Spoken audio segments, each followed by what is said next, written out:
Você sabe o que são as condições suspensivas presentes no contrato da Caixa de Financiamento Habitacional? É importante se atentar a eles porque seu empreendimento só recebe recursos financeiros após cumpridas as condições e ainda arrisca ter que ser abortado se não cumprir em tempo.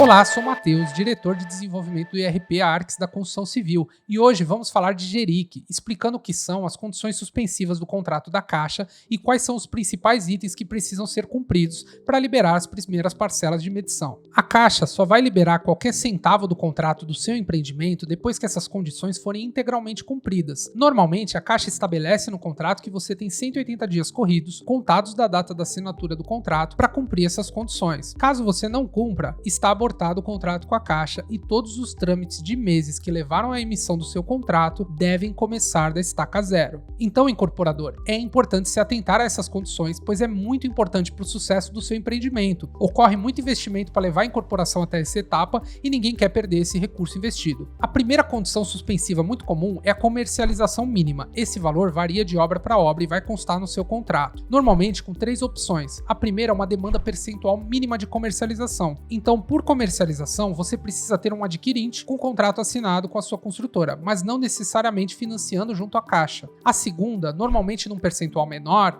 é um número de unidades financiando com a Caixa. Neste caso, o crédito tem que ser aprovado e assinado o contrato com a Caixa, todos juntos. A terceira ocorre como uma redutora da primeira, que se chama EVV, que significa Estudo de Velocidade de Vendas, onde a Caixa, por solicitação sua e seguindo critérios próprios dela, vai te dar uma redução dessa demanda de comercialização inicial mediante uma análise e comprometimento de um fluxo de comercialização durante a obra. Segunda condição suspensiva muito comum é apresentar a certidão atualizada de inteiro teor da matrícula contendo o registro atual, abrangendo também o período mínimo de 10 anos, ou então a cópia da matrícula contendo a certificação formal do registro de incorporação. Terceira condição suspensiva é fazer um seguro das infraestruturas não incidentes com cobertura mínima de 130% até a contratação, quando houver. Essas infraestruturas não incidentes são custos que não fazem parte por si só do custo da obra, mas que são fundamentais para a entrega do empreendimento. Esse valor vai ter que constar na sua FRE, que é o orçamento da obra junto à Caixa, e engloba coisas como estação elevatória de esgoto, rede de drenagem, remanejamento de rede de água e esgoto, etc. A quarta condição suspensiva, e de longe a mais importante, é o cumprimento da demanda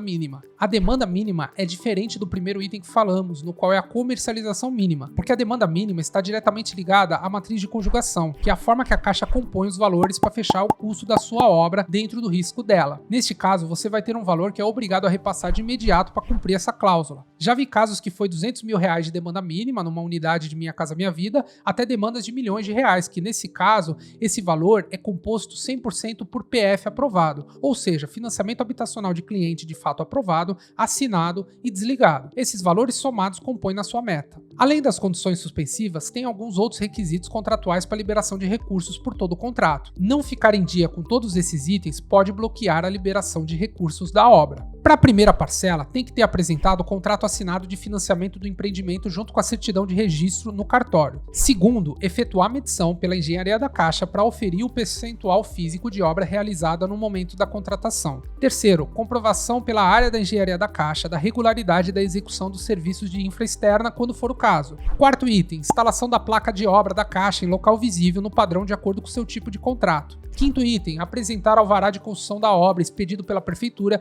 e certidão de matrícula da obra no CNO, Cadastro Nacional de Obras, que substituiu a SEI. Sexto item, apresentar os comprovantes de recolhimento do INSS pela construtora relativos ao CNO do empreendimento até o momento. Sétimo, comprovar o pagamento de todos os valores devidos à Caixa até a data, como tarifas, por exemplo. Oitavo, comprovação de regularidade do FGTS pela construtora no geral. O nono item é a manutenção dos projetos, especificações, memoriais e projetos aprovados pelos órgãos competentes, bem como suas RTs e RRTs, e ter licença para realizar o serviço da obra de acordo com a legislação vigente, e que esses documentos estejam à disposição da Caixa e da seguradora. Aliás, falando de seguradora, existe a obrigação contratual da construtora de contratar vários seguros. Nós vamos fazer um vídeo específico sobre isso, mas aí vai a lista dos principais seguros. Tem algumas circunstâncias contratuais que um seguro ou outro pode não ser necessário, mas esses são os principais e é bom dar uma olhada no contrato e na circunstância da tua obra para ver qual vai ser necessário. A Caixa também vai cobrar, mais ou menos até a terceira liberação de parcela de medição, que você apresente o registro da ata de constituição da Comissão de Representantes, nos termos do artigo 50 da Lei de Incorporação 4591 de 64, sob pena de suspender totalmente as parcelas até a regularização desse item. E aí, deu para entender o que são as condições suspensivas e todas essas várias exigências para ficar em dia? Comenta aí no vídeo se ficou alguma dúvida e segue o nosso canal para ficar dentro dos demais conteúdos sobre GERIC e construção civil. Até mais!